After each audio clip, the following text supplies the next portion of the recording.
Tu as peut-être déjà remarqué un truc étrange. Certains hommes ne forcent rien. Ils ne courent pas après, ils ne cherchent pas à impressionner. Et pourtant, ce sont eux dont elle tombe amoureuse. Pendant que d'autres font tout comme il faut et finissent ignorés. Tu te demandes ce qu'ils font de différent et pourquoi ça a l'air si naturel chez eux. Et ce qui vraiment se passe? Premier point. Ils ne cherchent pas à convaincre. Quand ils parlent à une femme, ils ne sont pas en train d'essayer de prouver leur valeur. Ils ne vendent pas leur CV, ils ne surjouent pas la confiance. Ils sont juste là. Calmes, présents, à l'aise. Psychologiquement, ça change tout.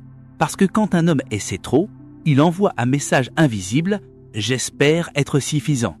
Traduction, il cherche validation. Et l'attraction ne naît pas de la validation, elle naît de la perception de valeur. Deuxième point. Ils ont une vie qui ne tourne pas autour d'elle. Ils ont leurs projets, leur routine, leur cercle. Ils peuvent aimer parler avec elle, mais leur monde ne s'arrête pas quand elle ne répond pas. Et ça, elle le sent immédiatement. Pourquoi? Parce qu'un homme occupé par sa propre direction dégage de la stabilité. Traduction, il ne dépend pas d'elle émotionnellement. Et la dépendance tue le mystère. Troisième point. Ils ne réagissent pas à chaque test émotionnel. Un jour, elle est distante, le lendemain plus chaleureuse, parfois elle tatine, parfois elle provoque. L'homme qui fait des efforts excessifs change d'attitude à chaque variation. Lui, non. Il reste stable. Il ne suranalyse pas, il ne dramatise pas. Psychologiquement, la constance crée un sentiment de sécurité. Traduction, il n'est pas déstabilisé par ses émotions.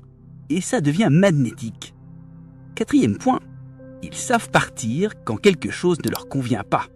Sans colère, sans scène, sans discours. Juste, ils prennent de la distance. Parce qu'ils se respectent. Et paradoxalement, c'est souvent à ce moment-là qu'elles commencent à se poser des questions. Pourquoi? Parce que la rareté crée de la valeur. Traduction, quand il n'est plus acquis, il devient désirable.